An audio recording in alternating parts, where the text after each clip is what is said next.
Hello there. It's James Arnold Taylor, the voice of Obi-Wan Kenobi, Johnny Test, Fred Flintstone, and one of my personal favorites, Leonardo. And you are listening to Epic Tales from the Sewer. It's totally awesome. Turtle power. Go, go, go. Welcome to the Epic Tales from the Sewers podcast. Grab yourself a slice, strap into the party wagon, and hang on tight. Give it up for your hosts, the Cowabunga Combo, Justin and Eric.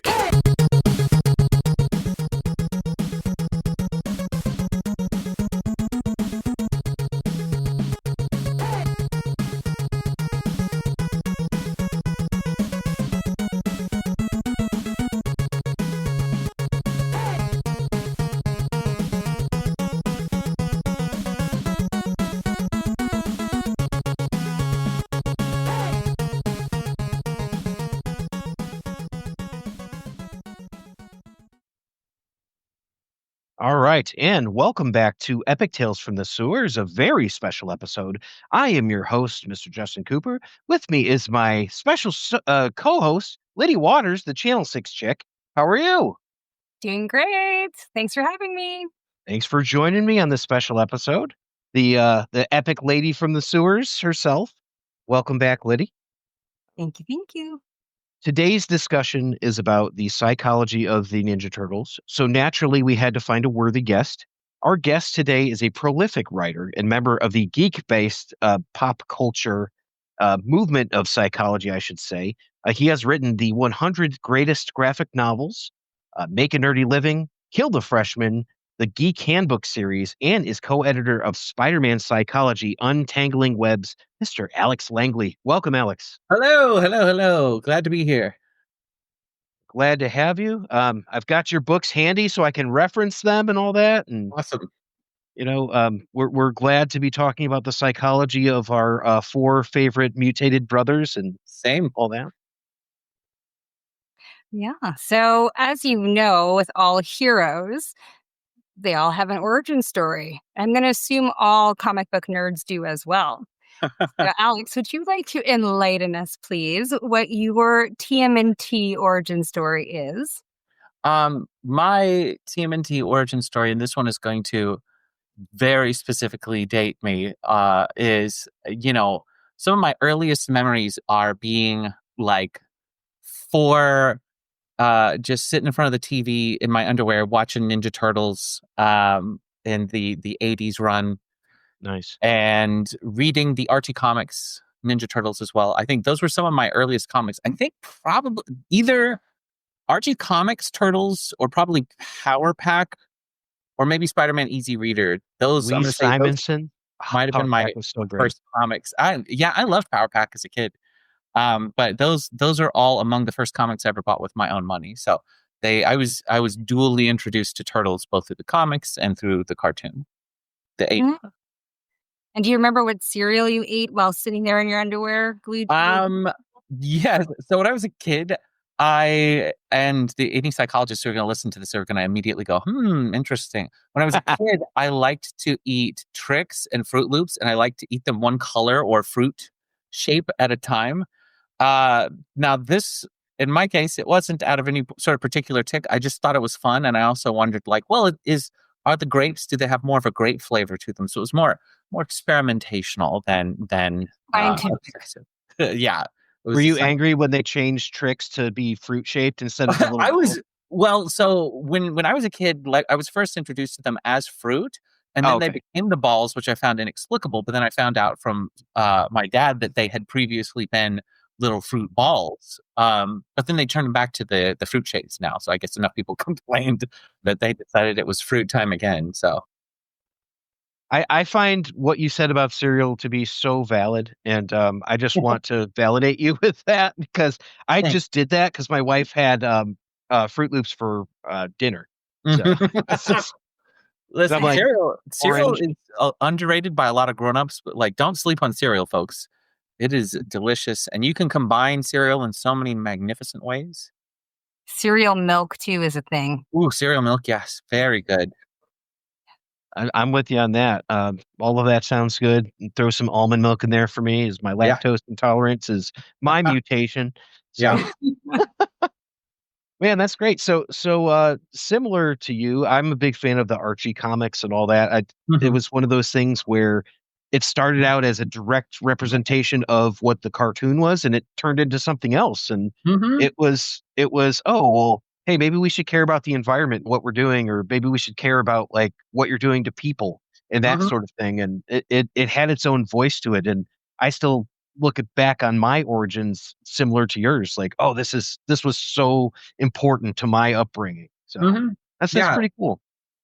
The Archie Like, comic had some, well, obviously they could be plenty silly. You get floating cow heads taking them to intergalactic battle arenas and whatnot and wrestling rings. But you also get some real sort of like heart to the messaging behind it sometimes too. It was a good comic. that's good. I think that's a great answer. And obviously you've seen the movies and all that. And we Mhm. talked about you had some of the toys that your kids now play with. So it's Yeah. multi-generational in your family. Yep. Yeah, yeah. Passed them on. Some of those turtles have already had their limbs glued on once, and they'll probably have them glued back on again. But yeah, That's a well-loved toy right there. yes. Now this is kind of like the start to the discussion here. So, how do you think a Teenage Mutant Ninja teenager would feel about the world that they live in, and how might it affect them? So we're looking at a teenager from like living in the modern world right now. It could be, or it could be in the '80s. Depends on what your perception of it is. Okay. But Well, yeah. so for most of human history, teenagers were essentially adults because we didn't live for very long. And so it was, by the time you were like 16 years old, you were middle aged for a lot of history. But then in the 1950s, we saw a bit of a cultural shift. Particularly, honestly, sort of the crack in the pavement for the shift to defining teenagers as a separate entity was Elvis Presley. Teens Mm, loved him, and that created this sort of pop culture shift where old people didn't like Elvis and young people did. And then we saw more of a rise of what we call pubilect, which is teenager specific slang. Now, back then it was all hip cats and cool daddies. And today it's all 6'7" and bro. And so, Bruh. bro, bro. Yeah. So the slang evolves because teenagers they want to feel mature, but they also don't want to have to be mature, if that makes sense. Oh, does it? Um, Yeah, I have an 18-year-old. It makes sense. yeah.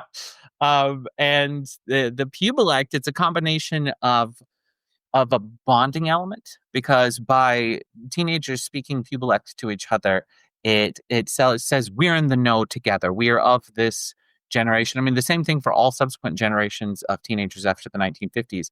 There is plenty of slang that, folks our age will use that stems from the Ninja Turtles. There's still, rads, cowabungas that slip into our language that is very specific to those early turtle stories. And that helps bond us generationally and sometimes helps us bond us intergenerationally, as we've seen with the Ninja Turtles, who they just stay popular. People just keep loving the turtles. Yeah. And maybe you're touching on a point there that is another reason they're so perennial is that pubilect there where they've got this vernacular where they're talking about pizza and cowabunga and things like that, and it's like Yeah. that is kind of like it does come up where we're like, oh, cowabunga, what does that mean? I don't know, what do you want it to mean? you know Yeah. It's listen, the emotion behind it, but the specific meaning So, doesn't. sorry. No, you Have can we ever looked into which generation orders the most pizza? Because I wonder if it ah. impacted the generation of kids growing up in the 80s. Well, I will tell you that I could, the very least in my household, it was if I was ever asked what we should have, it was pizza. We had Pizza pizza too. yesterday. It was still pizza, so it was pizza all the time. So I can't attest to every other household today, but I can definitely tell you, growing up, that yeah, the turtles did influence me into loving pizza. Not that that's pizza needed the advertisement because pizza's freaking awesome anyway. So oh yeah. but That wasn't a like, hard sell. yeah, I think the interesting thing is I talked to like a group full of full adult people at a con one time, and I was hosting a panel, and I said to them, I'm like, I want to talk to your deepest core memory, all you turtle fans. You've all seen the movie, right? They all raised their hand. Yes, they saw the movie.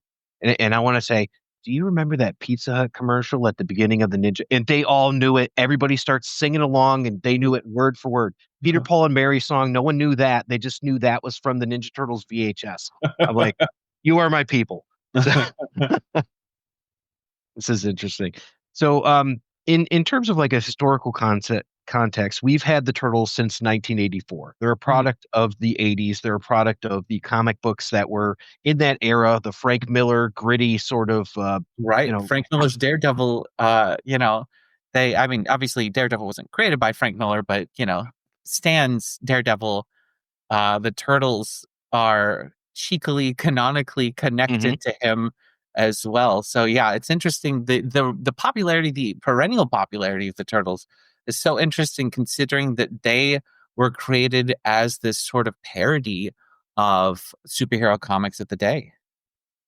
Yeah, and that's exactly where I was leading to, the idea that they came from parody. Do you think that leads to why there's so much comedy involved in them, or do you think it's just because the idea it's goofy? I think it's both. I think like the origins of them as parody characters lends them to telling parody stories. You can have more serious stories with the Turtles at times, but if somebody said that there was this really great Ninja Turtles story that there was no humor in it whatsoever, that's going to set my spidey sense off a little bit. I'm going to say, okay, all right, but the humor of the Turtles is just so core to them from the get-go. And different iterations of them are more silly or less silly, but there's always something silly about it because, I mean, part of it is they are Teenage Mutant Ninja Turtles. Like, if we don't, lampshade at least some of the silliness, then what are we doing? Yeah, I think you're right. Do we and I think mean, go ahead, Liddy.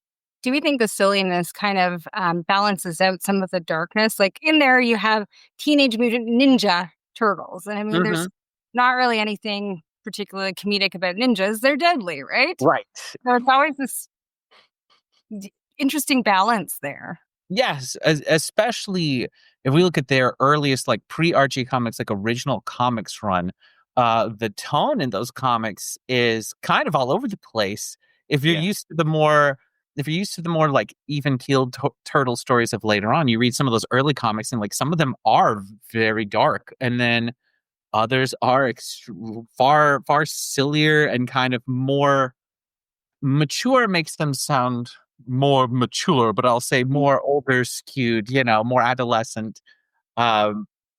So yeah, I agree there. There's some great silly stories like Donatello runs across some robot aliens in a junkyard, or the whole Kirby with the magic pencil and stuff. Like those are incredibly silly. Yeah. I love those. I mean, they've been around for 40 plus years, but no one's really dove under the shell, so to speak, with this. Why do you think that no one's really tackled the idea of psychology in the Turtles until now? Well, maybe nobody's had a chance to get around to it yet. There's plenty there to talk about. We've got so many different Turtle stories to compare to. I will say that broadly, the Turtles do tend to skew a little younger. Okay. Which doesn't tend to make for as fertile of psychological analysis. There are things to be said. There are things to be gleaned from them. But then there are also episodes of the Ninja Turtles that it's just, Raphael going to a party on a yacht by Ronald McCrump, Yeah, I remember that one. Yes. Man, season 6 was a weird one. Yeah. That was definitely some like, okay, we've done 100 of these suckers already. What else have we got in the tank? That was that kind of story, I remember one where April was mistaken for, I think she was a princess or something. Yeah. Disney story one. It was so bizarre, but I thought it was great. Man, speaking of April, I was, I had introduced the kiddo to Ninja Turtles, and he, thanks to the Ninja Turtles Shredder's Revenge game that he and I had played together, he wanted to watch the cartoon that it was based on. Oh, And yeah. so I bought a whole DVD box set for him to just like have as his own of the original cartoon. And we were watching a bunch of it together. And I turned to my wife and I was like, April is not as much of a damsel in distress as I remember. And she's like, I've seen her get kidnapped in every episode I've sat down to watch. And I was like, huh. And so then I looked up the stats on it and it was like, April O'Neil is kidnapped in 110 of the 40 episodes of the original Turtles. And I was like, yeah, okay, actually that matches my memories better. Plot device, right? Right? She's very different in every single iteration, but it's like that's one of those things because she wants to be Lois Lane, but she doesn't have the moxie, Like Lois can knock someone out with her left hook, and April not as much. That's a good way of putting it. April O'Neil, she's brave enough to kind of get in the mix, but she's not brave enough to like be in the mix herself most of the time. Except for the 2007 movie TMNT. So that's right. There you go. But then she can whoopsie, I got kidnapped again. Yeah. Oh, absolutely. So the idea on this, so we can analyze what it's like to be a teenager or an animal, but what's it like to be a mutant? Maybe not just an outcast, but like partial, like a hybrid of a human and a mutant. Do you have the insight onto kind of like the psychology of that?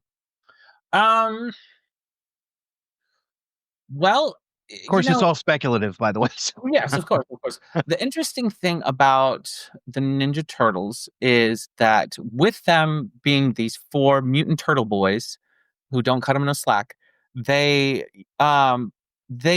I think are easier for people of all backgrounds to identify with because you don't look at them and see, hey, it's 4 white guys yet again. Yeah, exactly. It's much easier. And again, this is as much as I love the Turtles, they have not always done as well about trying to represent women in those stories. So for boys, you get 4 different turtles to kind of choose from to identify with. And I think that the Turtles in every story, there is an element of outsiderhood to them. We see this really reflected in Mutant Mayhem because they want to go to public school. They want to be around other kids. And I think the outsiderhood, that is kind of the core of what connects to us on an emotional level with the Turtles, because so many of us know what it is like to feel like an outsider for whatever reason. Maybe you're the only Puerto Rican kid at your school. Maybe you're the only nerdy kid in a southern small town that loves football and you do not love football. Get it. we all, for the most part, have those moments of feeling like outsiders. And I think that with the Turtles as mutants, it stands in really well as a metaphor for human outsiderhood. Which I imagine was totally unintentional on the original creators' part. So yeah, probably. So, I mean, they were just throwing something at the wall, having fun with it, seeing what stuck. It's nice that we can kind of pick these concepts apart too, where it's like we look at it, it's like, well, why'd they go with teenage? Because it's ridiculous. That's why. It was a funny thing, and it was like multisyllabic and all that. So it's like, oh, okay, well, this works. But at its core, it's like the idea that it's like, well, that's the perfect age group, developmentally for people to branch out and be ninjas, and like for them not to question why I'm a ninja. Or like, I want to be a dancer. Well, no, you're a ninja. It's like, well, I mean, that if we look at the Turtles from your Eric Erickson's psychosocial stages of development, as adolescents would go through what's called identity versus identity confusion. Right. And I see Liddy, I see you nodding. You're like, yes. We were talking about this. Yes. Yeah. There you go. And yeah, with the Turtles, like they have strongly formed identities, and yet there is an element to each of them where they're still searching. We get those stories where Leonardo is thinking, well, do I need to be as serious? And Raphael thinking, maybe I should lighten up. And Michelangelo going, well, maybe I need to be a little more serious. And Donatello thinking, maybe I should do something that is not just machines, So within each of them, despite having these well-formed personalities, like they are still conducting that same search that we all do as teenagers. We're trying to figure out our identities as well. are we ninjas or are we dancers? You know. Oh, I love that. Are Nice we Killers goth reference. kids? I don't know, right?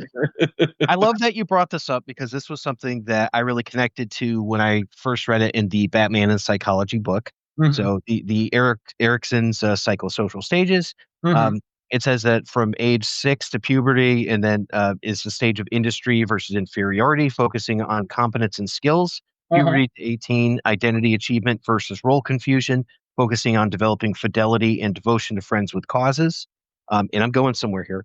mhm. With this in mind, do you think that the characters from a psychosocial standpoint are more believable in their stories precisely because they are teenagers navigating these specific developmental stages? Absolutely. I mean, a recurring a theme that we see in many turtle stories is not just that teenage search for self, but also because the next step beyond that for young adults, it's the quest for intimacy versus isolation, Hmm. and intimacy not just meaning romantic intimacy, but also just friendship. And so many turtle stories are about them feeling connected with somebody else, finding that there's this skateboarding gecko that they really get along with, or They like college each other's student, vibe. Yeah. yeah, or a college student who got turned into kind of a froggy tadpole lady with a kicky pink bandana around her neck. You know, the turtles, their age, that teenagehood to them does give a lot of potential to tell stories that reflect their youthfulness. And I think particularly with Donatello, this was one thing that really hit me, the idea of the industriousness that Mhm, at that young age, if you do take him from a young turtle growing up, into a teenager, he's the one that decides, okay, well, I'm going to be industrious. I'm going to go learn this thing that nobody else does because I have interests outside of being a ninja and mhm, just being a character that I want to invent, I want to create, I want to, work with machines. And mhm, and I see that in him, like, creating his own identity and committing himself to causes in that later stage of Erickson. He's committing himself to causes of, well, I wanna do this in the pursuit of science, in the pursuit of knowledge. And you mhm, don't as much see that until a little bit later with, like, maybe Leonardo wants to commit himself to, a martial art or something, or Michelangelo wants to commit to a great pizza recipe, right. something along those lines. But, I mean, I definitely think that when I think of Donatello. What do you guys think? Well, we discussed this a little bit. I sometimes wonder if that industriousness is a mask for avoidance, or it's a way of escaping people all the time. So I Mhm. sometimes I can see it as both. Yeah, I agree with that. I think also too that with Donatello and Michelangelo, particularly in the live action 90s films, sometimes you get a little bit of an element of of middle children with them, even though the turtles are all Oh, huge. you But saw right through us, Liddy. you get a little bit of element of middle children with the two of them because Leonardo reads as the oldest. If we're looking at Alfred Adler's birth order effect theory. Uh, you That is know, exactly where we were going, with this, Yeah, and I so I'm glad. was gonna ask for the birth order and stages, like if being there where you you are go. in the birth order, do you tend Uh-huh. to go Yeah. fast or slow or get stuck? Mhm. And And for the also sake of discussion, it would be Leonardo, Donatello, Raphael, Michelangelo. That is the given birth order that we're going by. It's yes, different in some places, but that's the sure. one we'll It go it by. varies a little bit, but in terms of, like, how they read in a lot of stories, Mikey and Donnie, they read a little more like middle children because they have a little bit more, of peacemaking to them, and they have a little bit more of sort of, they tend to get forgotten about a little more because Raphael's the hothead, Leonardo's the responsible one, and Donatello and Michelangelo get left to their own devices a little more. Michelangelo turns to goofing off also as a way of, trying to keep the peace, keep everybody laughing, that kind of thing.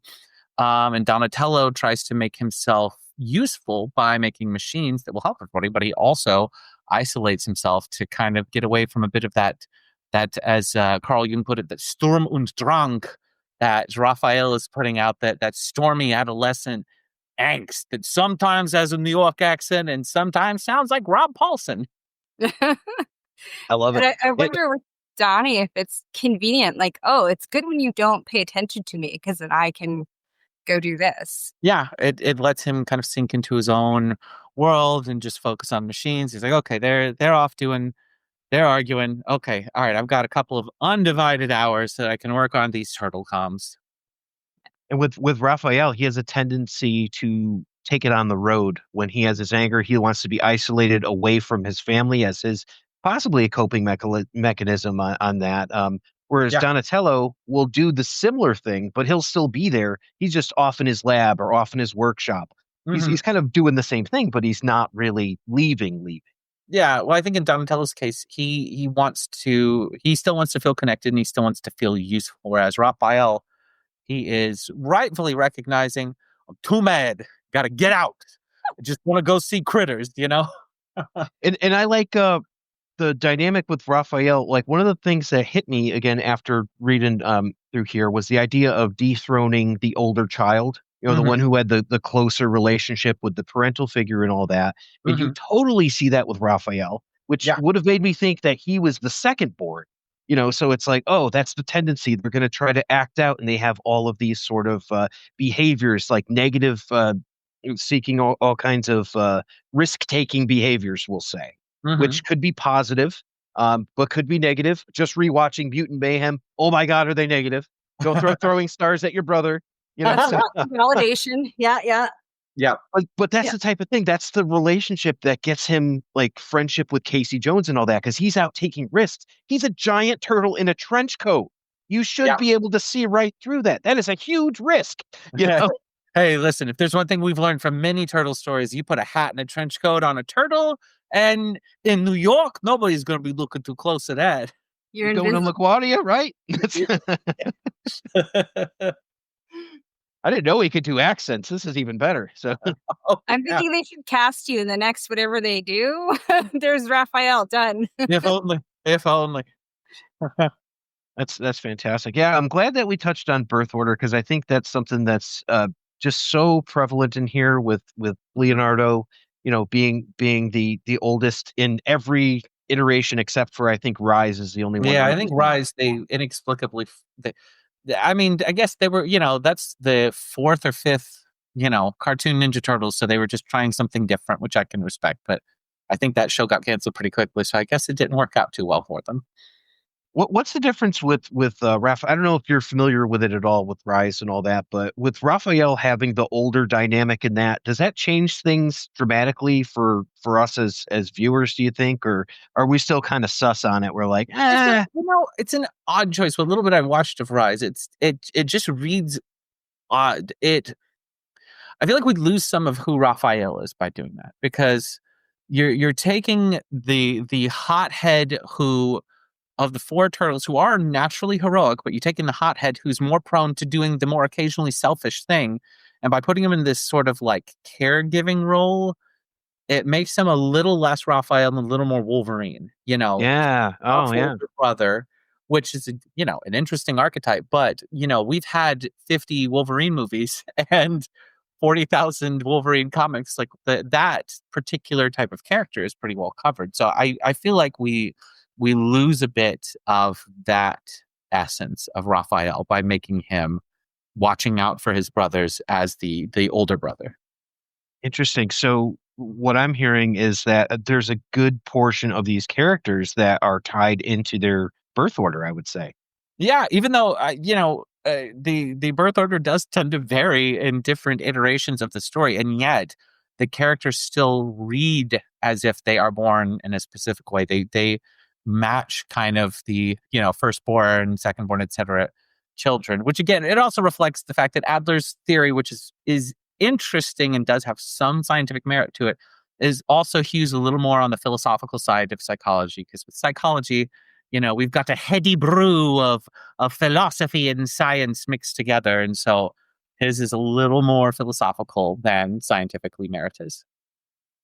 I can say, as a middle child, I don't care what order they're in, as long as Leo's first and Mikey's last, because although, you know, Donnie and Raph are so different, I always read them like that. Oh, you're also a middle child. I hear you. Yeah. All right. Yeah.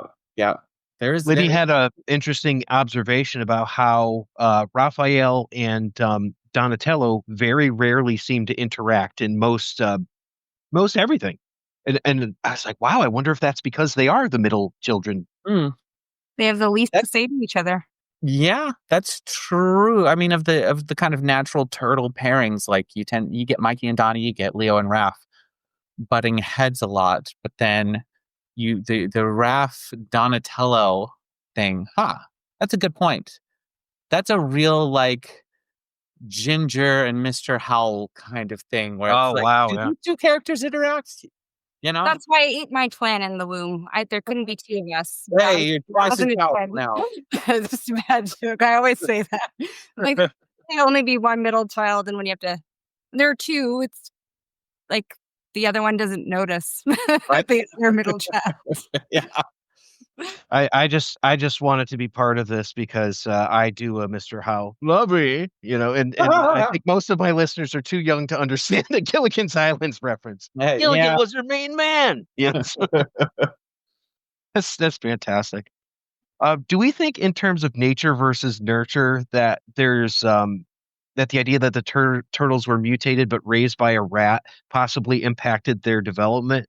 I'm thinking in terms of like it's a different biological animal. It's a mammal, so you have kind of like a different cultural aspect of their rearing.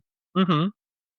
Yeah. What's interesting with Splinter racing them, whether we're looking at, the version of Splinter where he is rat turned human rat or whether he is man turned rat, either way, he is in essence different from the turtles. This is the equivalent of like if you are Caucasian and you adopt an African American son, you want to try to find a way to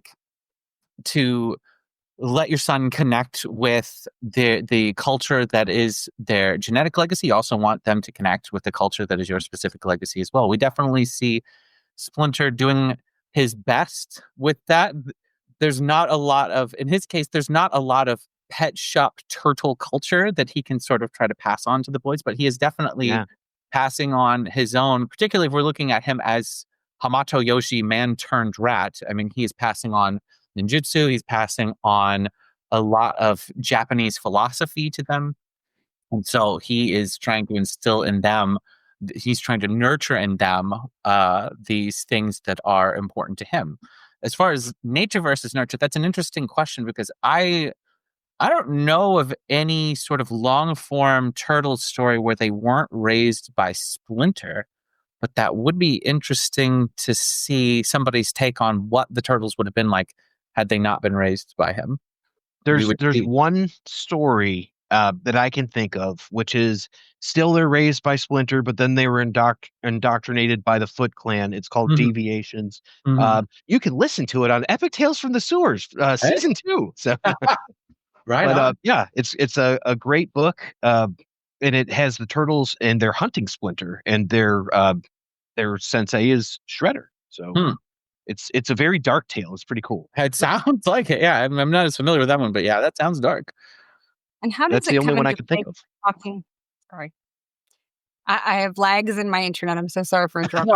No sweat. Yeah. How does it come into play when we're thinking, okay, well, these are technically reincarnated humans who are coming back when the IDW series, right? Like they can all sort of remember being human.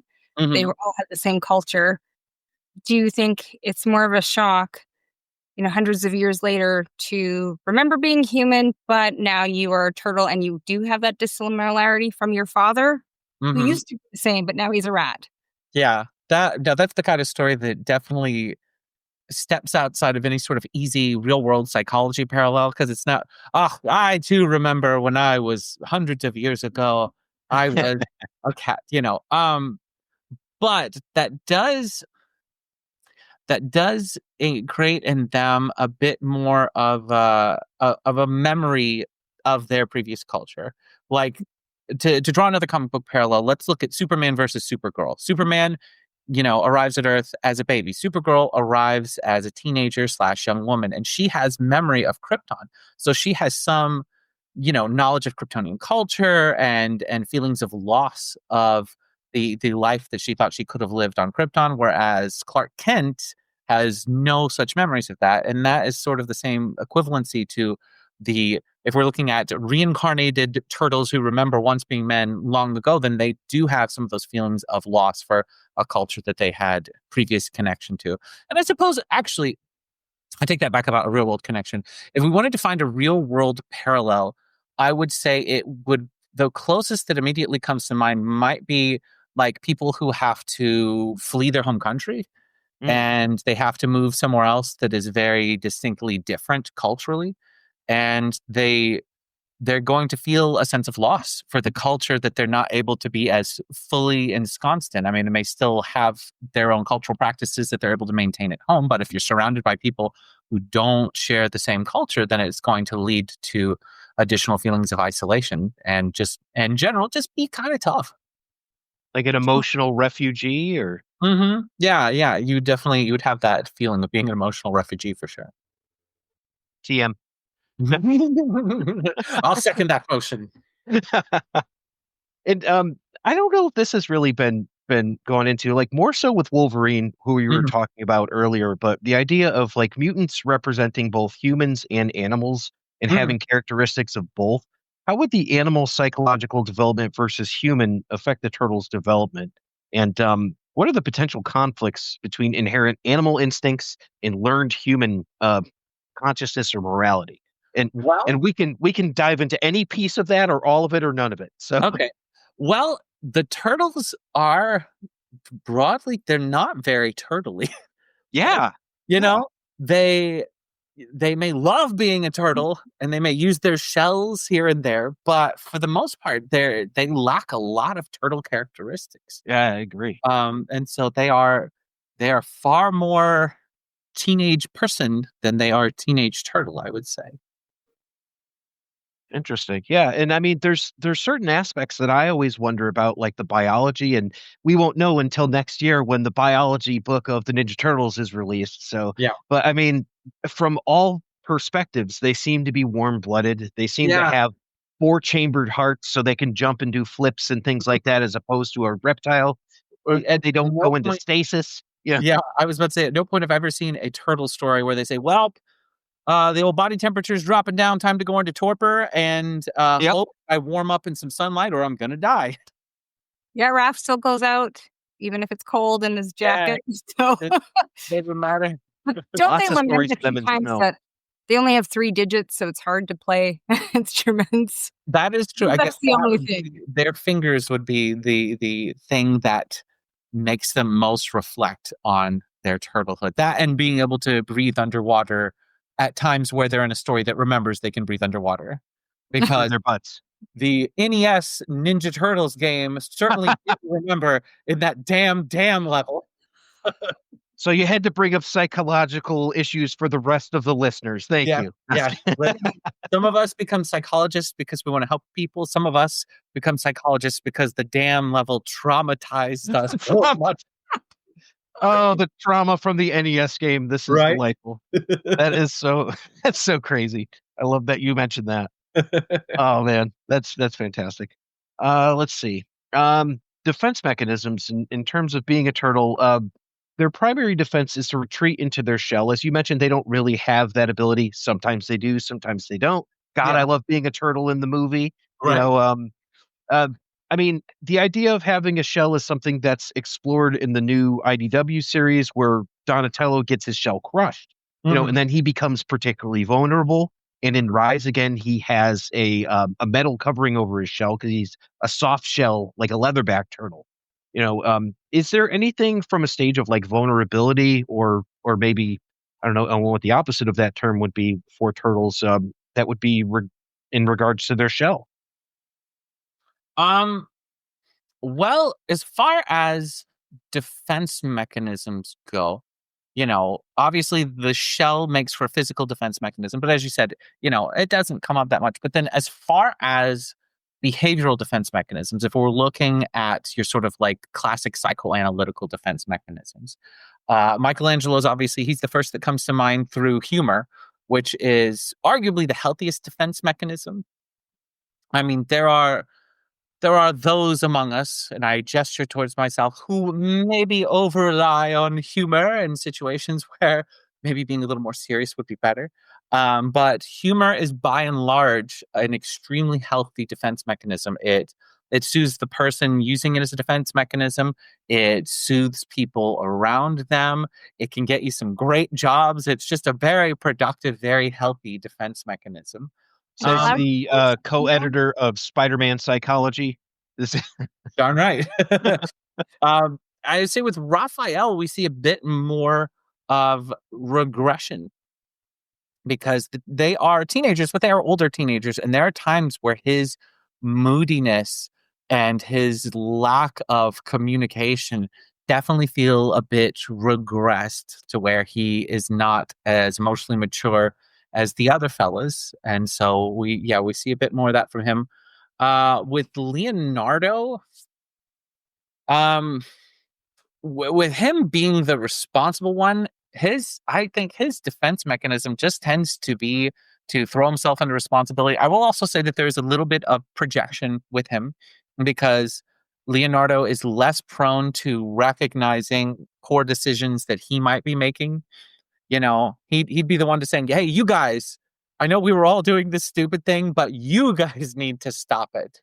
Um, and then with Donatello, his retreat into machines, I guess would be closest to the sort of Freudian idea of the fantasy defense mechanism. He's using machines to try to work towards what he considers a more idealized life. He wants to improve life through fantasizing. Okay, our lives, we live in the sewers, and it probably smells like poop, but most stories aren't going to address that because it'd be gross, but it probably stinks down here. So I'm going to make a machine to make our little sewer layer smell better, or something like that. And again, fantasy is a healthier defense mechanism. Again, the two turtles that, even though they're not technically often the middle children, but they display a lot of middle children quality in terms of being psychologically healthier than your classically firstborn and your classically rebellious turtle. Interesting. And I know Freud had the two stages. One was life, one was death. So this would be a life stage for Donatello to make life better, something along those lines. So, and also important to note for any sort of nascent psychologists out there, anybody who's first studying psychology, Freud had a lot of cuckoo bananas ideas. Let me be very clear that what I'm talking about is defense mechanisms. Those are the rare idea that I feel like he did some pretty decent research on, but most of his other stuff tends to be very wild and very self-reflective, and again, hew towards the philosophical and not towards the scientific. Yeah, we're more Jungians here, so I do love that though. Johnny makes like everlasting potpourri. Yeah, just things like that. Like Donnie, he is thinking, what would be a better version of our lives right now? What if we had a really toyetic blimp that we could fly around? That kind of thing. It's subtle. I like it. Yeah. Yes. And it does make sense because those two are often portrayed as pretty close. If you think about it, you're like, well, one is more intellectual, the other one's usually not. What do they have to talk about? But they seem to have endless conversations. Yeah, I think it's dispositional for the two of them. That's part of what brings them together. They're dispositionally more equivalent because the responsible one and the reckless, rebellious one tend to be a little more aggro, but the two of them, Donnie and Mikey, they're a little more even keeled, Yeah, absolutely. Especially in that 2007 TMNT movie where it's like they're the responsible ones holding down jobs, making the peace, and Raphael's off doing whatever, whenever, keeps his own hours, and Leonardo went off on a journey of like a walkabout, or something along those lines in South America. So yeah, that's interesting. And you touched on the blimp, so I wasn't going to go here, but what about like the idea of this incredibly, like you said, toy-sized blimp that says turtles on it and all that, flying through the streets of New York City and all that, for like the idea of anonymity and all that. We don't want to let people know who we are. Like, what does that say about Donatello? He's trying to be found out like the Riddler? Well, to quote Pippin, sorry, the closer we are to danger, the further we are from harm. With the turtles, I think it's this insane announcement of themselves that it says, bam, we're here. Pay attention for just a second. Don't even think about it too much. It's New York. You got other stuff to think about. They're sort of going for the opposite of the Streisand effect, where instead of trying to hide away and draw attention to themselves that way by just saying, hey, look, turtle blimp, yeah, okay, no big deal, let's move on, then people aren't going to sort of pry into them as much. Because a lot of early turtle stories, we get April trying to figure out who these turtles are, these mysterious ninjas who seem to be helping all around town. But then by announcing themselves like that New York is like, okay, all right, what else you got? Yeah. They're no longer mysterious. Right. Yeah. And 10 points awarded for the Lord of the Rings reference. Thank you. I'll take it. Moving on to the next, Wow. the lightning round. Thank you. That's great. That was great. Yeah, I love that. Like, I hadn't even thought to go near the blimp, but I'm like, well, you brought it up, so. There was a blimp in the room. I have a question about Arrested Development. Yeah. And I think, Liddy, you might have something more on this, but I've just got kind of the general broad strokes here. Looking at the idea of puberty and adolescence compounded by being a mutant and an outsider, the idea of a search for identity, independence, and belonging, they all somewhat look the same. Mhm. How do they distinguish themselves, for that, like the idea of identity? Like, what's your thought on the turtles and their sense of identity, I suppose? Mm-hmm. Liddy, did you want to weigh in on that first before I? Well, I don't know if I'm deviating too much, but when we were talking about this, we were talking about We're all about deviancy here, so. excellent. As a middle child, I'm in for it. We were talking about, in the Batman and psychology book, they talk about, the mask and everything. And in this case, the turtles are given their masks. Mm-hmm. So it was like, was an identity handed out? In this case, do they help differentiate them, or do they unify them as a fighting team because they're all wearing a mask, right? Well, So is this disinhibition? Is this de-individualization? Is it a hybrid? I feel like these masks function a bit differently, and they are attached to their masks and their names in a lot of ways mm-hmm. as part of their identities. So I feel like it's part of that question. And Yeah. how do we feel about this? So the very earliest iterations of the turtles, they dressed identically. They're all wearing red masks, every one of them. And so in that case, there's very much an element of de-individuation because they are not color-coded. You also didn't have to bother color-coding them because the comics were black and white. So you draw them all with red bandanas on the cover or whatever, no big deal. Tell them apart by their weapons or don't, who cares? Eastman and Laird, we're not that worried about it. We're just having a good time, right?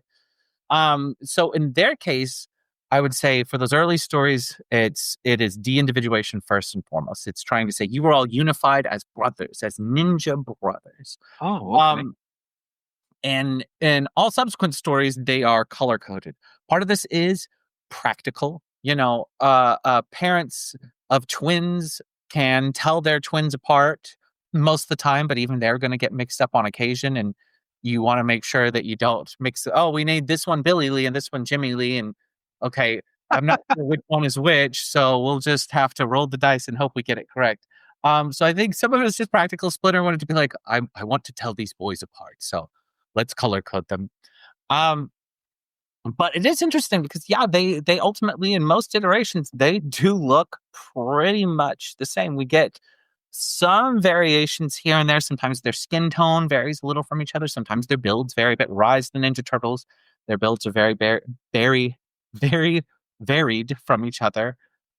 In Mutant Mayhem, there are enough distinguishing physical features about them to kind of tell them apart, but they're still drawn to, even from their very early stages, having something distinguishing about each of them, which again is, especially in Western culture, is something that people are very much drawn to. A lot of Eastern cultures, Japan in particular, is very collectivist. And so were the Ninja Turtles a Japanese story, then you would be less likely to see them color coding as readily necessarily. But in the West, we value individualism because we are a more individualistic culture. And so that willingness to quickly try to make ourselves identifiable from those who are similar to us so that people can know, okay, I am me, but I'm also a part of this group as well. I think that rings very true for the Turtles because the Turtles they're an interesting inherent culture clash to them because they are raised by a Japanese rat, but then they're also very multicultural. We see Leonardo has the most direct one-to-one, culturally speaking, with Splinter, where he is very much following in your sort of traditional Japanese culture. Most stories with Raphael, he's New Yorker. You give him that rough New York accent. He's sort of brusque. He's very New Yorker. And Michelangelo is, very West Coast, dude. And so it's interesting seeing how all these different cultures sort of arise within the Turtles, despite them all living in the same household. But again, that is also very reflective of real siblings. We are all similar to our siblings in a lot of ways and also extremely different from our siblings in a lot of ways. I think that's interesting because Michelangelo is also the only one who speaks Japanese. So you would think it would be Leonardo. So I always find that interesting. When you talk, maybe he learned it at a younger age, and because when we're younger, our brains are a lot more hardwired for multiple languages. And Leonardo's trying to learn as a teenager, but his Duolingo app doesn't get very good reception in the sewers, so it's just taking a whole lot longer. He's always bugging Donnie about the Wi-Fi. Yeah, I get it. Yeah. This writes itself. Yeah. I think it's interesting that you mentioned that culture clash between like the East and the West, because if you look at the Foot Clan, they do all look identical. It erases your personal identity, and you're supposed to. Yeah. Whereas these guys are doing the opposite. Yeah. Especially in the movie. Something that I think it's very directly sort of pointed out with the themes of the first live action Ninja Turtles movie. If we have these two families who are both families of ninja, families of brotherhood, but with the Foot Clan, it was wiping away their individuality because they were just there as weapons, whereas with the Ninja Turtles, they were there to be themselves and to help people while doing it. Heck yeah. And I love it too, because it's that whole idea of conformity versus non-conformity. Mm-hmm. And you could see, that sort of idea of like, oh, this is what it's like being with the Shredder. Yeah, it's great if you're these kids, but this is the Foot Clan training, and Tatsu's going to kick your ass if you're wrong. Listen, being with the Shredder is great. It's great if you are Sam Rockwell and you're getting to play arcade games and have smokes, but if you're the low-ranking guys, not so much. They won't love you for who you truly are. Right. Oh, definitely not. Just so we can keep things moving along here, I was hoping that we could take a look at the individual characters themselves, like just the idea of like the four brothers. Sure. So I'll start with Leo here. So just reading from the IDW Teenage Mutant Ninja Turtles source book, which was a recent release here, just to give you a basic idea. And I feel like most listeners will probably know this, but just to lay the groundwork. So Leonardo is the eldest of the Hamato boys, his last name being Hamato. Mm-hmm. And he feels the inherent sense of responsibility to protect his brothers. This makes Leo the de facto leader of the Turtles, both in terms of running and training drills and in terms of setting the group's priorities. He's modeled his leadership off his father's, but Leo lacks some of the old world rage that makes Splinter such a tough nut to crack.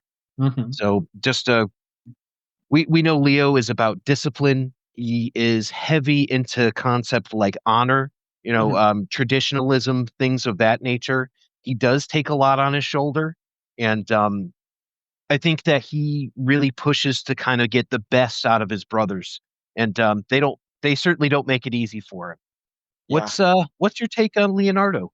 Well, I mean, what he represents a lot of your sort of classic archetypical older brother, particularly if we're going back to Alfred Adler's birth order effect theory.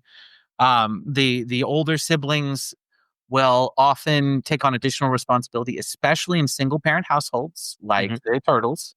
He's just one poor rat dad trying to raise his four rambunctious boys in New York City.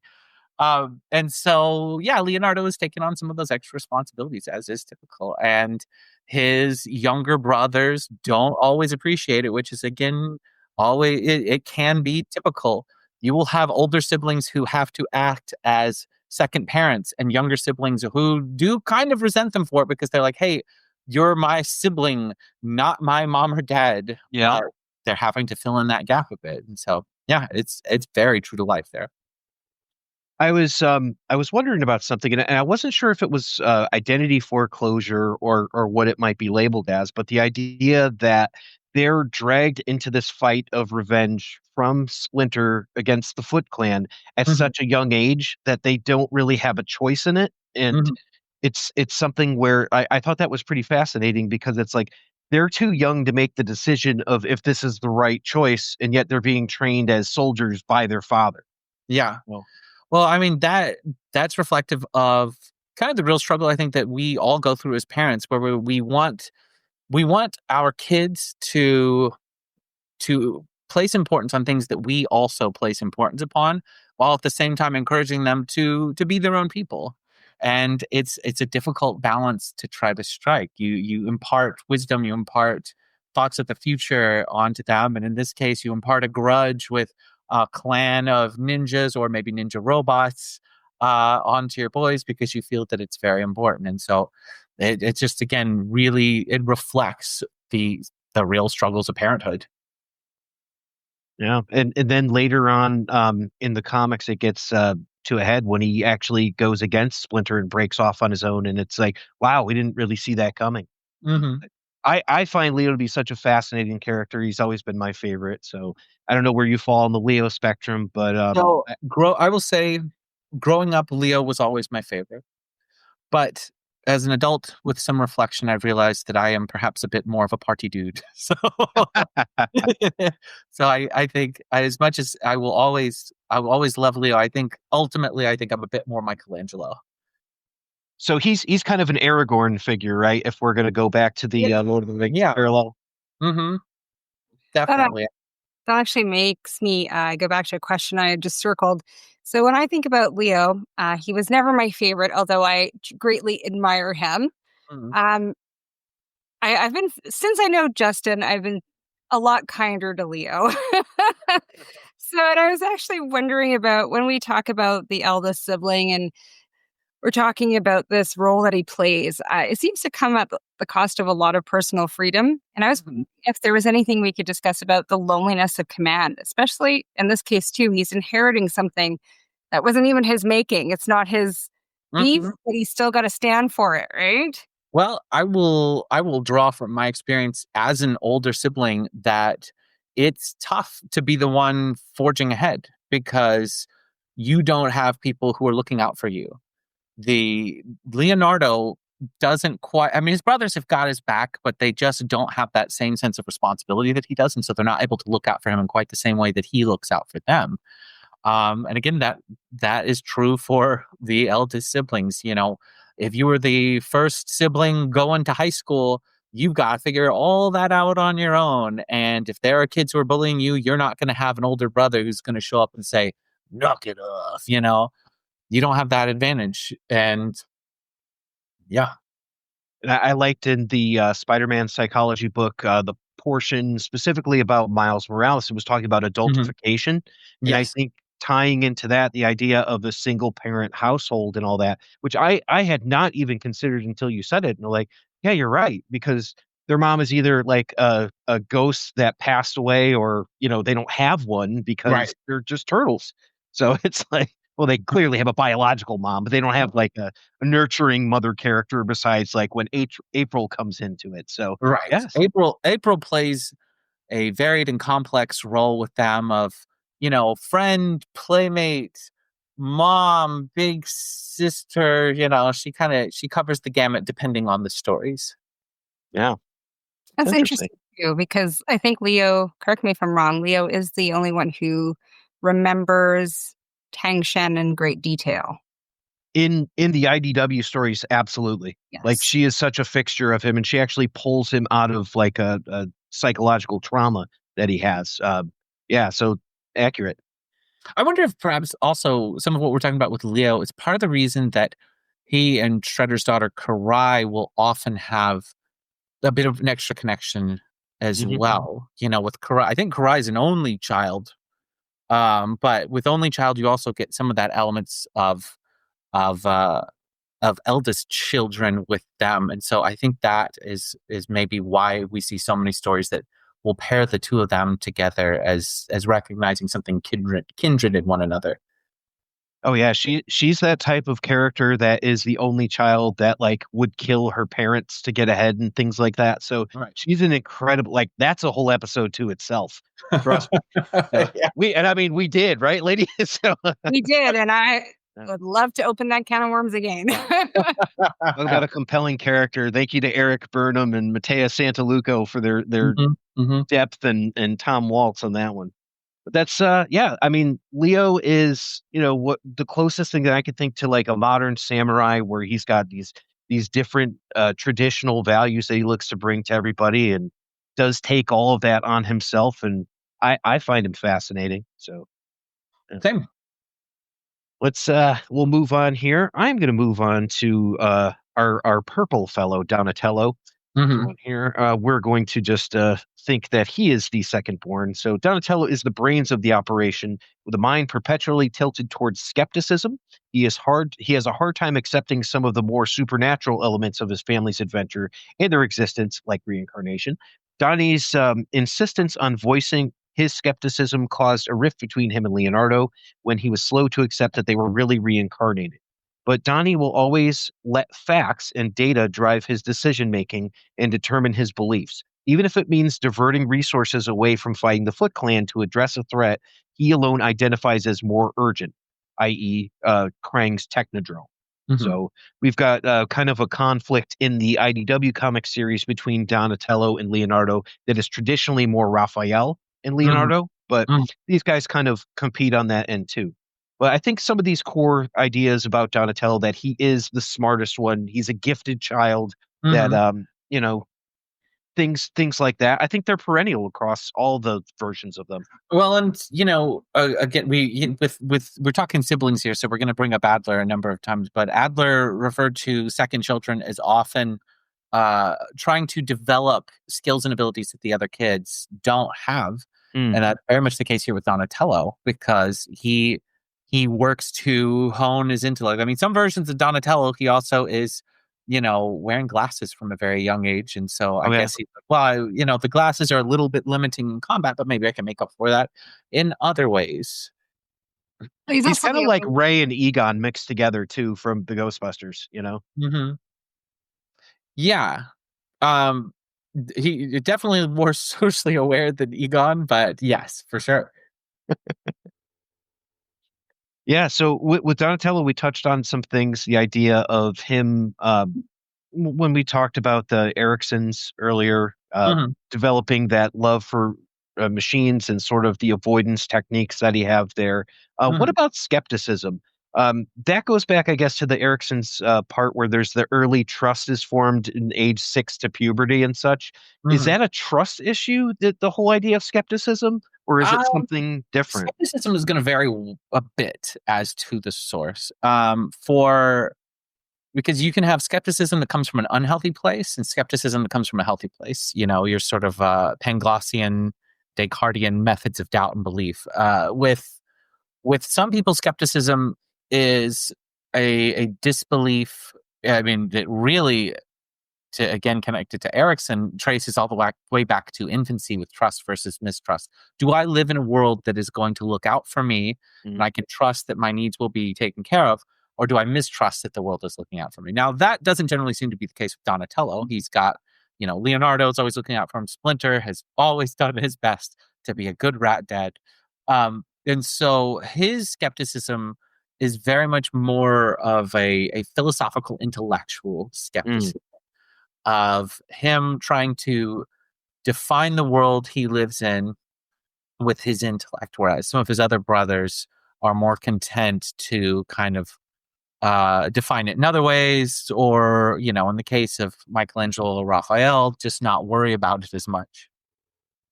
And I think again that might be going back to the whole idea of identity foreclosure, with him having sort of like these existential thoughts often.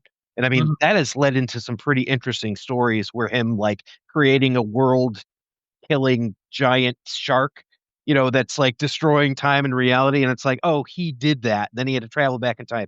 Long story. But anyway, he's always had sort of these existential crises. Mm-hmm. Yeah, philosophy then. Yeah, he is definitely the philosopher. So, Mm-hmm. and we see him also looking and seeking relationship validation from either peers or other father figures and things like that. Yeah.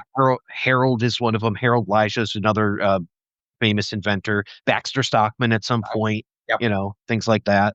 Mm-hmm. So, very, very interesting character. Probably do a whole episode on him too. So Sure. And I just realized that he does have a commonality with Raphael that I didn't see before. They both always feel misunderstood. And yeah. Yeah. yeah. I think that's a core of Raphael, and I mean that's a perfect segue. They say Raphael is cursed with a sense of never truly belonging. Literally, the first line on the page. Uh-huh. So, and the tale echoes, and let's see, the fate echoes this sentiment, frequently isolating him from his brothers at times when they are the most likely to bond. This had led to Raphael being fiercely independent, quick to action, and even quicker to anger. He has the most raw strength of any of the turtles, and his discipline regarding his own training is second only to Leonardo, which I've always saw that they have the most commitment to the actual martial arts. Mm-hmm. Because he is so frequently on his own, Raphael's actions can sometimes appear less than loyal, but in the reality, that's what makes the strong bonds with others very quickly. I would argue that he's more loyal to other people like Casey than he might be to Donatello, but I guess that depends. But he is known for forming these bonds, and he's kind of like the lover of the group. He's the one that always forms like an intimate relationship with, like, if you go back to Archie the Ninjara, or he's got Alopex and Or Pepperoni.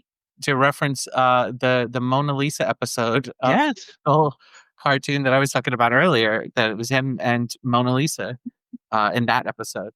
Yeah, I think some of that, just coming at it from a writer perspective, some of that is that we like to see the tough guys be a softie, Yeah. So some of that it happens from that, but also I think it reflects him having more of a search for connection because he's so much more prone to desiring independence than his brothers. He can at times be dismissive of the connections, the strong connections that they already have. And he's trying to find it elsewhere, which is, again, a very real thing that we'll see with a lot of teenagers who will go, "You just don't get it, mom and dad." Tatsu and Shredder, they get me, but you don't get me. And so it's something that a lot of real teenagers will go through when they're trying to find both their own identity and they're trying to find their own peer group to connect with, to find their tribe. And so I think that's part of why Raphael tends to meet with other weirdos, sometimes in sports equipment and hockey masks, and connect with them. And he's had questionable choices. He joined up with this version of the Mutanimals. I mean, canonically in the Archie series, he was with them briefly as well, but notably teamed up with Mondo Gecko. But in this one, he's working with Old Hob. And I mean, he's working with them when they develop a mutagen bomb that, mutates a borough of New York. So it's like, that is a bad choice, Raph. Listen, teenagers. Sorry, Liddy, what were you saying? I was going to say, so we wouldn't just kind of put that under the umbrella of post-conventional morality? Well, it's like gray area, and I feel like Casey operates in that, and I feel like that's why they get each other. Okay, interesting. By the way, kudos to the research that you guys have done. This is having you guys bringing up some of these. It's so much fun. So if we're looking at Raphael's behavior there from the Kohlberg stages of morality, I think you could argue that is in some ways conventional morality, because the second stage, conventional morality, is oriented around adhering to social norms. And in his case, by not adhering to the social norms of his brothers, he is adhering to the naughtier social norms of the mutanimals that want to mutate a bunch of people. And so, whereas Casey Jones, he very much is in that post-conventional because he has a strong sense of justice. He knows what he wants to do. He wants to go out there and beat up some thugs and then clean up the trash. We were talking earlier about the Carl Jung, the now I can't think of what it is, like the idea of where you fall on the spectrum, and that Raphael does fall on the lover, and the idea of connecting with others and intimacy, enjoyment, and belonging, but also kind of like the idea of a little bit of ego with caregiver hero, but outlaw, a lot of outlaw. So it's like where he kind of fits on that Venn diagram is like, okay, maybe close to a Wolverine, but like the idea that he's still this teenager with just this reckless sort of behavior that pushes the boundaries, it does make him pretty interesting, and I could see why he's my co-host Eric's favorite. So But he does kind of always do it. If he bends or breaks a rule, it's for what he perceives to be the greatest good. And I feel like he's getting to a point where he'll develop his own code the way Casey has. the Mal Reynolds. Yeah. But he's getting there, and I feel like that's why they're buddies. Casey's almost like a mentor to him that way. Yes, If you're gonna break I agree. rules, be consistent. Mm-hmm. Yeah, that's a really good way of putting it, Lydia. He again is breaking away from his brothers, but in his search for development, he is still at his heart a good turtle. There's a reason they were called the Mutant Hero Turtles in the UK, and because they are ultimately the four of them are heroic. They can be rebellious or goofy or intellectual or responsible, but they're all ultimately very noble, heroic characters. Well, and Raph can be a jerk, but we never really think, oh, Raph's evil or he's very bad. Right. Yeah. I like that. Yeah. I mean, he's got those tendencies. And I mean, if you think about that gruffness, in the first movie where he's that character, it's like ultimately he's the soft one that, April has the strongest connection with. Mm-hmm. And it's because of his heroics. He was there from the beginning. He saved her time and time again. Mm-hmm. But he's so vulnerable. He could have been hurt. He'll do it, right? He was the most vulnerable in that one. He fell through the skylight. So right. Yeah. Yep. Yeah, it's interesting. And I like that he does sort of get these other characters that latch onto him, like Casey. And it seems like Liddy's idea of Casey Jones as a mentor, it's like, well, he's teaching him how to be a human and how to react with other people. And, depending on what version of Casey that you get, it's kind of a different story, whether it's body count, which is crazy bonkers bananas, or if it's, just the idea of these two and they're playing on a rooftop, throwing a bat at each other.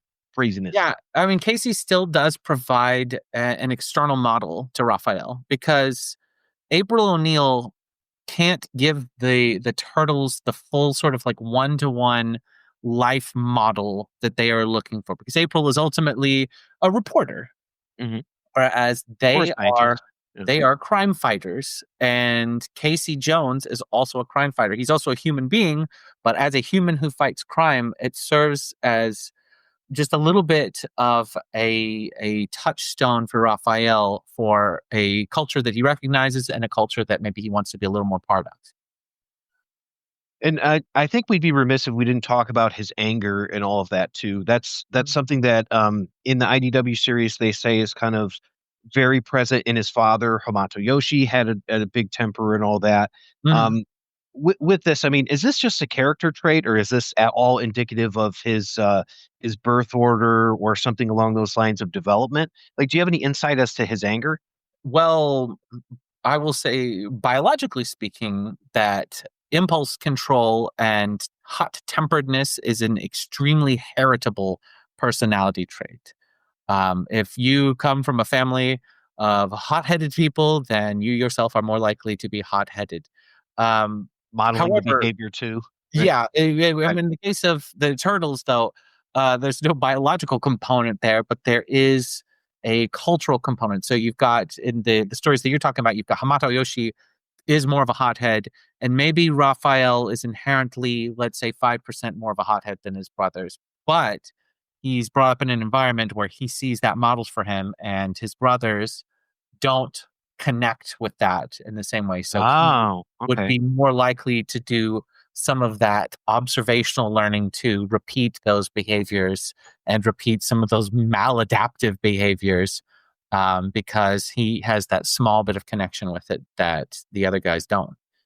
Is that attention seeking? The idea that he's lashing out that way, or is it more personality based? It can be. I mean, the reasons for aggression can be myriad. In the case of Raphael, it really doesn't it doesn't seem like it's attention seeking. Okay. It really seems to be that honestly, he just needs some good emo albums because he's got big teenage feelings that he's got to work through. Solid answer. I like that a lot. That's interesting, though, because a feud that happened hundreds of years ago is keeping them coming back. So it's interesting to say Splinter. Well, I guess Splinter and Raph are the most similar out of all of them. Mm-hmm, yeah, in that story, yeah. So maybe, I don't know, maybe Splinter's life and then is a cautionary tale for Raph. Yeah, as it can often be with parents where the kids follow in their footsteps and maybe hit a point where they go, I don't think I want to keep walking down this path because I've seen where it goes and I don't like it. Well, and think about that lecture that he gives him when he comes back in the movie. He's like, anger is a double-edged sword, turn inward. It's it's that whole thing. It's like such a touching and vulnerable moment where, Raphael actually cries. He reached him, like, oh man. So yeah, that's one of those moments that always stuck with me. And I think about this stuff as a parent as well. If I have a hot-headed child, it's like, all right, well, where's this coming from? Does it come from me? Am I showing this? I should be better about this. I can't get angry if I cut my finger, Yeah. Well, most of us have that kid that's a mirror of you. And if you sit in front of your own mirror, it's a little bit unnerving. You don't know what it's like for my mirror to stand in front of me, Well, let's move on to the final brother here. Liddy's favorite, Mikey, aka the Mikester, aka Michelangelo. Let's see, Tezuka Action Genius Hamato. Okay, that's what he says. Mikey's watched anime than the other boys. So. Oh, absolutely, and played more video games for sure. Yeah. He is the youngest of the four brothers, but rather than being the baby of the group, he actually displays the most emotional intelligence. Interesting. When it often comes off as jokey, Mikey is providing a much-needed release for his brothers. They all like the making jokes, eating pizza, and playing video games, and Michelangelo's outsized enthusiasm for nearly everything gives them a permission structure to enjoy the more frivolous pleasures in life. I think that's pretty true along most of them. I mean, they do kind of dismiss him in the 2012 cartoon a little bit of like, oh, you're dumb or you don't think and you're careless and all that, but they do enjoy his jokes. First, kudos to the who wrote the guide that you're looking at here. Let's see. The guide to this one, the source book, the IDW source book, written by Patrick Ehlers, Ehlers. Patrick Ehlers. This is some terrific, insightful writing on these characters. Patrick Ehlers, way to go, dude. Way to go, dude. An interesting thing about humor, and in particular, people who are very humor focused, I will say, as somebody who is at times too focused on humor and trying to make people laugh, is that it often requires a lot of emotional intelligence and a lot of social acumen, because you've got to be able to read the room to be good at the jokes. And so for Michelangelo to be a good jokester, he's got to have a better sense of when is the time to be making the jokes and when is the time to be making what specific jokes. When Raphael is already just this close to having a big freak out, maybe not the time to crack a joke about his bandana being on wrong or something like that. So I think that is a very accurate assessment of your jokesters. Now, you also get plenty of people who are such jokesters that they just want the attention all the time. But in Michelangelo's case, again, it doesn't seem to be about attention seeking on his part so much as a general sort of joie de vivre for life. He finds joy in things that the other turtles don't. He likes all kinds of activities and all kinds of sillier things that they aren't necessarily going to resonate with the same way. And his humor does tend to be more oriented on like getting everybody to mellow out, dudes, and break the tension. And I know in the IDW series specifically, but we also see it in some of the others. He's the one that looks for and craves. I was going to say human interaction. Where Raphael has his go-tos, his Casey Jones and things like that. I mean, Mikey befriends Slash, who's a monster. Right. And I'm going to use the phrase moral wound. When a lot of this stuff happens and he sees it and he has these existential moments where he's like, oh, are we doing the right thing and all that? And he seems to be the deepest feeling out of all of them and really craving that human interaction. Eventually he goes on to form a podcast, to kind of reach out to other people who have been mutated to try to like spread understanding among everybody. And he just seems to be that guy. He's like, I just want to be friends with everybody. Yeah. And the mutant mayhem and all that. The most socially connective. What were you saying, Liddy? I was going to say, even with, I'm going to try not to butcher this, Manmoth, part of the Pantheon, he ends up befriending this god, right? Who is intent on crushing him. Right. His humor and his attitude endear him to other people. And he always approaches from curiosity rather than from anger or all these other points. Well, that do. To draw another comic book parallel again here, and also to shamelessly plug Spider-Man psychology, if we look at two of your Spider-Men, we've got Peter Parker, Spectacular Spider-Man, Miles Morales, Ultimate Spider-Man.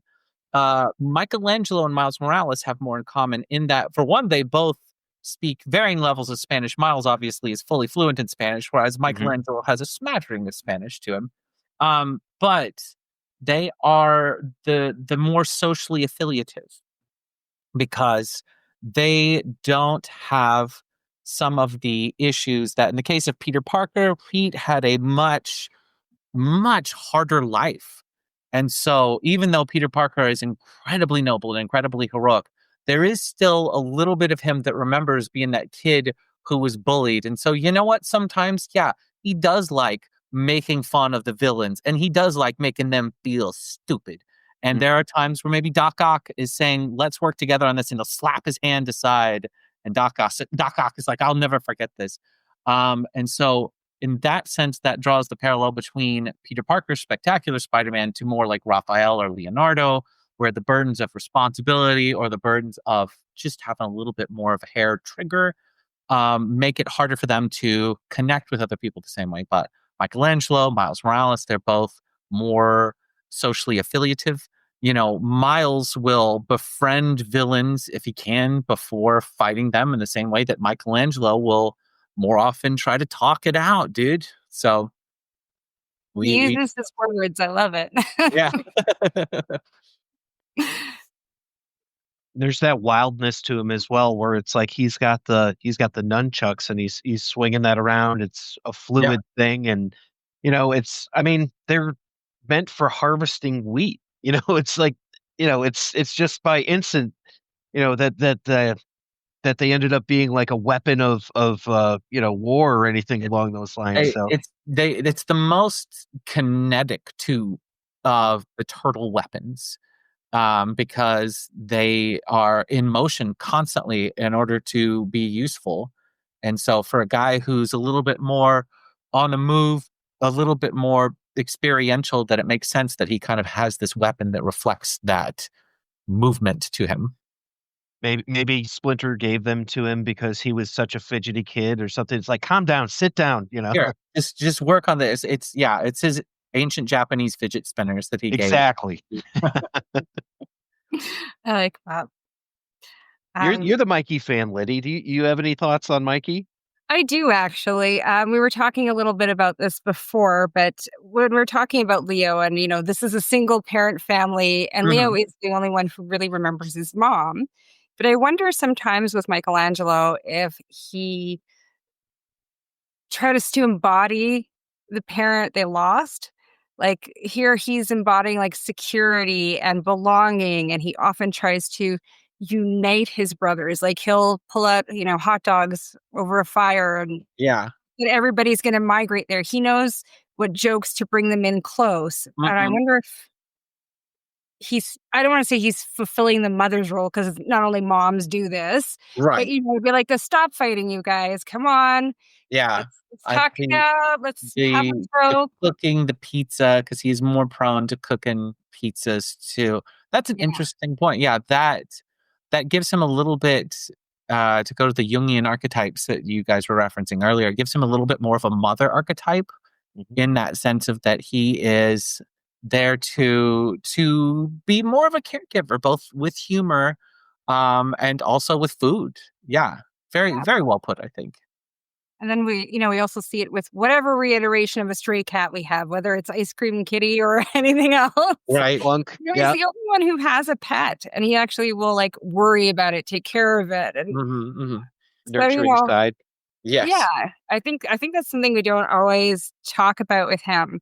It's that nurturing and caring. And if you removed him from the picture, they'd probably all just go to their own rooms or whatever and never. Yeah. He really is sort of the glue, the unsung glue, I think, of the turtles. And you were saying, for boys, they have one to pick from, right? And I don't think all girls pick Mikey for this reason, but I wonder if, besides him being fun and like just off the wall, if that was something that maybe I picked up on and thought, oh, that's really sweet. Uh, I'd like to bake cookies with him. He'd be good to get everybody to be nice. he's the Samwise Gamgee. He You is. know. Yeah. But he is an excellent fighter too. So Yes. Yeah. Sometimes It- in some iterations, the second best, if not the most naturally talented fighter. yeah. So He won the battle nexus. I mean, he he did. won the battle nexus. Yeah. It's accidental, but he Most did. naturally gifted, but least likely to focus on it. Right. Well, we see later on when he becomes the last Ronin. Spoilers for anyone who hasn't read this 5-year-old story at this point. But I mean, it's he's the character that goes through this sense of loss. And Alex, have you read the story Last Ronin? A Hopefully, smattering of it. I haven't read the whole thing. matter. All right, so there is a portion where he communicates with memories of his dead brothers. So and it's all in his mind, like things like that. But it seems like he's the one that's most likely to kind of focus on that, and him being this nurturer that pulls everybody together. He needs that, and that's something that shows up in the Last Ronin. I mean, what about the trauma of being a survivor with survivor's guilt and all that? Do you have any insights of the psychology of that? It's probably a big paintbrush to paint with, but Yeah. The trauma of survivor's guilt. I mean, to tie it back to superheroes, because we've talked a lot about superheroes. The Ninja Turtles themselves are superheroes. With superheroes and supervillains, there is trauma and guilt in many of their origins. There's trauma very commonly in the origins for both, right? But with superheroes, your tendency is to have that post-traumatic growth, or at least a manifestation of post-traumatic stress disorder that is sort of pushed in a positive direction, to where they say, this pain that I've been through, I don't want anyone else to experience it. And so not knowing Last Ronin outside of a smattering of it, but that is my understanding of that's kind of the direction that Michelangelo is headed in. Whereas your supervillains, they say, my pain is now everybody's problem. I'm never going to therapy. And so, and that, again, that's how it can happen in real life. Although in real life, most people, they just take some time, they heal their wounds and they move on. But then you also get plenty of people who say, I'm never going to therapy. So it just varies a bit. Yeah, his was a journey mostly of revenge, and I mean that was the idea that he was gonna get back at a descendant of the Shredder for everything that happened to put him in the spot where his brothers died and kind of like the backstory of how he got there and just what happened from that point on. Mhm. But it's interesting because he does exhibit these things where he's talking supposedly to his brothers, and we see them giving him advice, and Raph is being critical, and Leonardo is nitpicking his technique, and Donatello has a different suggestion from left field. So Mhm. it's all manifestations of his own imagination. So Mhm.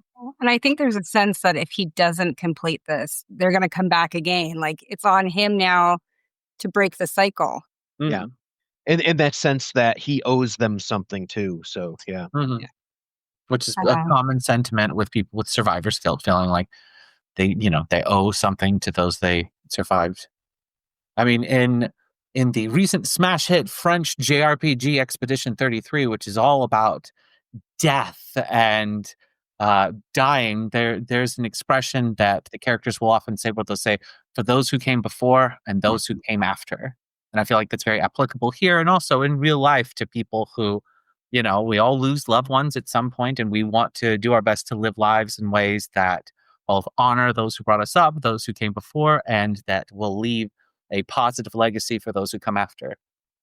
I'm bringing as many pop culture references as Yeah. I can bust out in this. I'm going to bring them all, and here I we was go. thinking how that sounds like the Roman gladiators, those before, those after, those who will come after, and Mhm. yeah, that's Well, that's and I was just thinking how it reminded me of recent Remembrance Day ceremonies, right? Because you have people there who have survived, Yeah. and we all stand and say we will remember. Mhm. Hmm. yeah, the guilt and grief and all that he's coping with is a universal touchstone that I think is one of the reasons the story is so endearing. Mhm. I think The so. loss of family is something that a lot of people can relate to. So, Yeah. but that's a downer. We should talk about pizza. We should Yeah. talk about the psychology of pizza. No, we're I not. told you pizza. Well, you know what? I will That's what say, Mikey would want. Stop being sad. we'll bring it back up here with pizza. I think pizza is kind of the perfect food for the brothers because pizza is, I would argue, one of the most inherently social foods. Mm-hmm. Pizza is a meal designed to be shared. When you order a hamburger, it is not built from the ground up for sharing. It might be shared sometimes reluctantly, sometimes not reluctantly. But pizza, when you order pizza, it's built for everybody to dig in, everybody to grab a slice. And I think that rings really true for the turtles because they are brothers who love each other. Even when they are bickering, even if they are fighting, they always do love each other. They've always got each other's shellbacks. Um, and I think it's also especially fitting for Michelangelo to be the one who is often trying to come up with the new, weird pizza ideas because he's trying to make something new and great for his family. Or it's a shared experience. Yeah. Or if the recipe doesn't work out, they can all go, hey, do you remember when Mikey cooked that gumdrops and uncooked ramen pizza? That not the We best. have stories like that, like the time I used salt instead of sugar making cookies. Bonding, like, remember when Mom made Under the Sea cookies? Oh, wow. Yeah. Our Like, Back it's to the how Future you guys party. do that. That was an accident. And I think at the core of everything for our discussion, the idea that the turtles are a family, whether it's found family or everything, they've got each other's backs, like you're saying, and that's the most relatable part of it. You can Yeah. see your family in their family. Yes, I completely agree that inherent familyness to them always rings true throughout generations because we all have families. Again, found families or biological. We all have families, and we love them. We might bicker with them, but we know they've got our backs. And it's That's so awesome. reassuring that if a rat can be a family with turtles, then any combination we can put together is Yeah, listen. I mean, the more that you study caregiving and developmental psychology and the way that like infants imprint on caregivers, the thing that you find most universally is that babies and kids, they just want to be loved. They just want to be looked after and cared about, and to know that people care about them and are respecting them and listening to them, even when they're talking about Plants vs. Zombies for the third hour in a row. They just want to feel heard and feel loved, and it's just a universal constant. Yeah. And that's why Splinter has been so good, because his ear is open. Yeah. Very true. That's awesome. Lydia, any final thoughts for our guest? No, this has just been such a great conversation. I wish we could hog you for hours and hours more, but we respect that you have other people to make laugh and teach them new things. So this has been awesome. Thank you so Yes, much. I will say this has been incredibly fun. I could do this on and on. So, feel free to invite me back anytime, because this Oh, was great. super Ooh, fun. who do you want to talk about first? Casey Jones? Yeah. Yeah. Maybe we'll do a Last Rodin special. But I did want to point out, in this book that you wrote, 100 Greatest Graphic Novels, The Good, the Yes. Bad, and the Epic, there are no Ninja Turtles in this book. Well, so okay. I did want to just bring that up. So that is a fair point. When we wrote it first, Last Ronin hadn't come out. Okay. And second, so the issue of defining what a graphic novel was is something that is very sticky, even amongst graphic novel experts. You'll see Scott McCloud being like, "What's a graphic novel?" Oh, yeah. And so we had to try to settle in on what exactly defined a graphic novel, but it was tough to come to a specific conclusion on that. So that's why there are some episodic issue-based comics in there, but not a whole lot, because again, it's just sort of tough to define them as a graphic novel per se. No, I love it, because I think you hit the nail right on the head when you had I think it's Raina Telgemeier drama.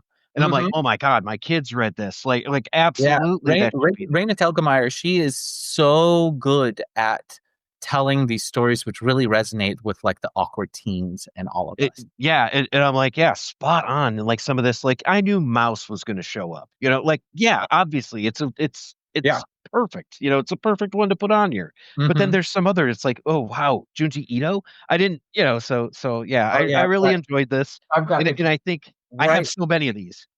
If you let me see, where am I pointing to? Right here on the camera, we've got Mouse. We've got Junji Ito all around that. We've got this top shelf is the Out of Reach for a Reason graphic novel. Oh yeah, okay. Got you.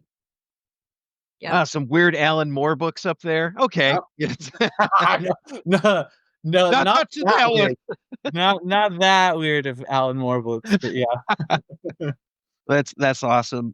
We have where folks can find you on Instagram at The Rocket Llama. Yes, but also check out Insta and Rocket Llama on Threads and Blue Skies and Twitter. Though I'm not as active on Twitter these days because it's just not as fun over there. Who is?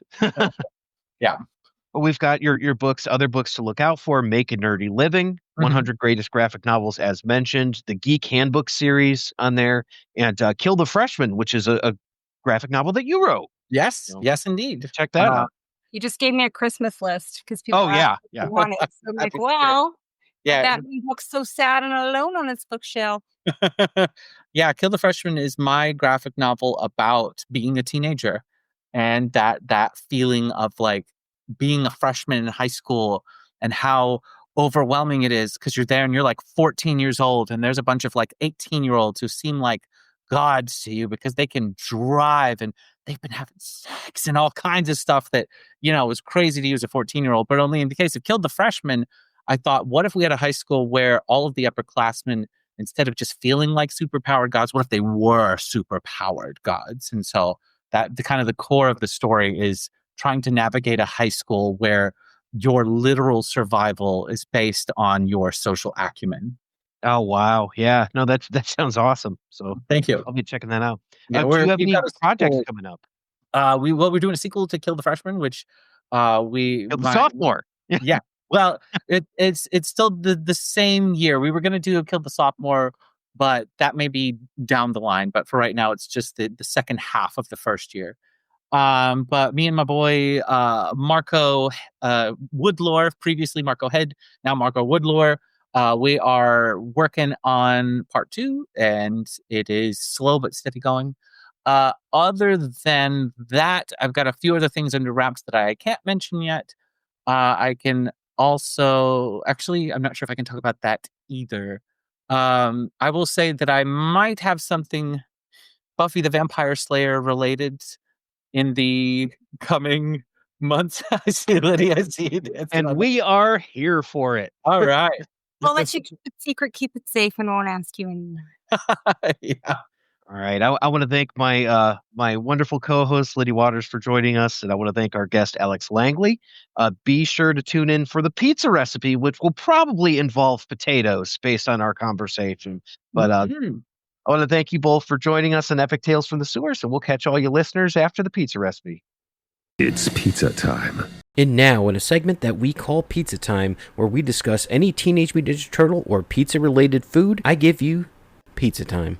And now your pizza recipe of the day, individual mushroom pizzas with arugula. Active 30 minutes, total 40 minutes, serves about 4. Ingredients: 3 tablespoons of extra virgin olive oil plus more for drizzling, 1 1/4 pounds sliced mixed mushrooms, kosher salt and freshly ground pepper, 1 pound pizza dough at room temperature, 2 cups shredded mozzarella cheese, about 8 ounces, 3 cloves of garlic, minced, 1/4 cup chopped fresh parsley, grated Parmesan cheese for topping, 2 cups of baby arugula, 1 endive, chopped, 1/2 small head radicchio, chopped, 2 tablespoons of white balsamic vinegar. Step 1. Place the inverted baking sheet in the middle of the oven and another in the lower third. Preheat to 500 degrees Fahrenheit. Heat 2 tablespoons of olive oil in a large nonstick skillet over high heat. Add the mushrooms and season with 1/2 teaspoon of salt and a few grinds of pepper. Cook, stirring occasionally until the mushrooms are browned and tender, about 8 to 10 minutes. Remove from the heat. Meanwhile, step 2. Cut the pizza dough into 4 pieces. Drizzle each with olive oil and lightly rub. Place 2 pizzas on the parchment sheet paper and stretch each to a 6 to 8 inch round. Repeat with the remaining 2 pieces of dough. Sprinkle the mozzarella, then top the mushrooms with garlic. Transfer the pizzas onto the parchment, to the pizza peel or another inverted baking sheet. Then, slide into the hot baking sheets. Bake until the crust is golden and the cheese is bubbling, about 12 to 15 minutes. Sprinkle with the parsley and the Parmesan. Combine the arugula, the final step, endive, radicchio, in a medium bowl. Drizzle with vinegar and the remaining 1 tablespoon of olive oil. Season with salt, pepper, and toss. Top the pizzas with the salad. Pro tips: you won't be able to fit all 4 of these individual pizzas onto a pizza stone. Bake them in 2 inverted baking sheets instead. If you like traditional mushroom pie, just serve the salad on the side. And that is your pizza time for today. Individual mushroom pizzas with arugula. Cowabunga, dudes! Thank you for listening to the Epic Tales from the Sewers podcast.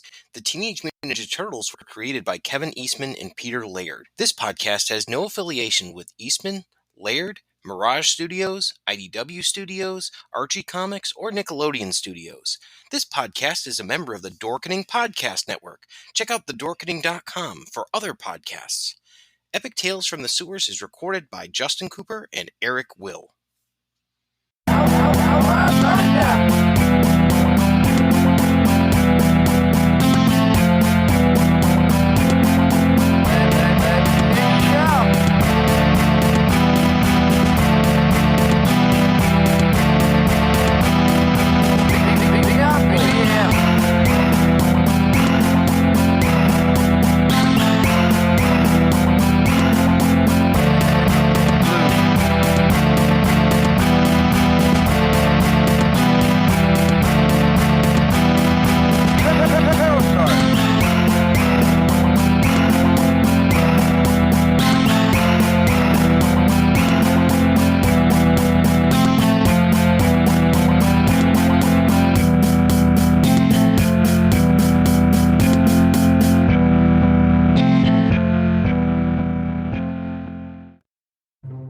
Everyone thinks because you're a zombie, you don't know good coffee.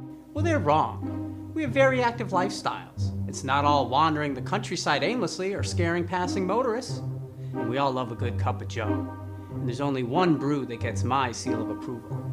Deadly Grounds coffee is my guilty pleasure. Bold, robust, delicious. It's coffee that can wake the dead. With over a dozen different roasts and flavors, Deadly Grounds can satisfy the most finicky of coffee addicts. The aroma is so intoxicating. It brings all of my neighbors out of the woodwork. Deadly Grounds coffee. Coffee to die for and zombie approved. It's good to get a little deadly.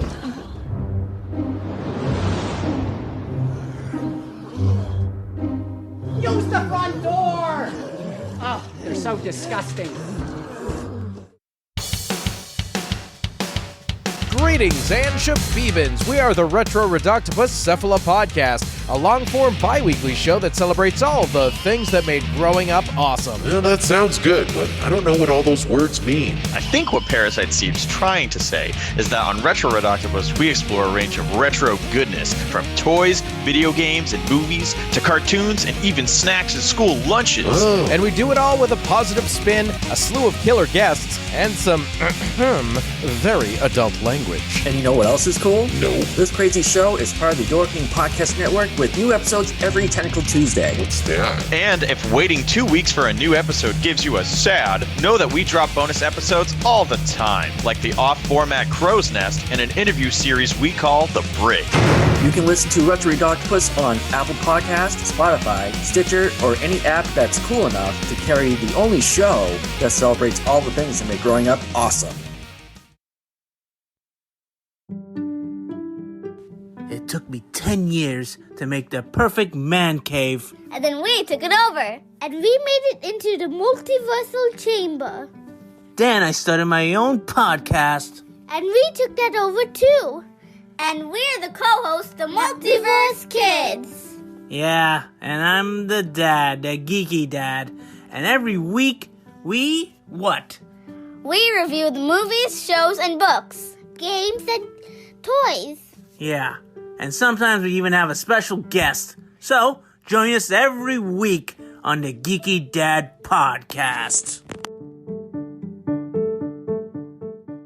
Hello, intrepid listeners. This is the Generation Playlist Podcast, a podcast about music where we are your guides through a particular group or artist. We talk about the music, and then we make a customized playlist to share with you, our listeners. And you can check us out wherever you listen to podcasts and find our playlists on Spotify.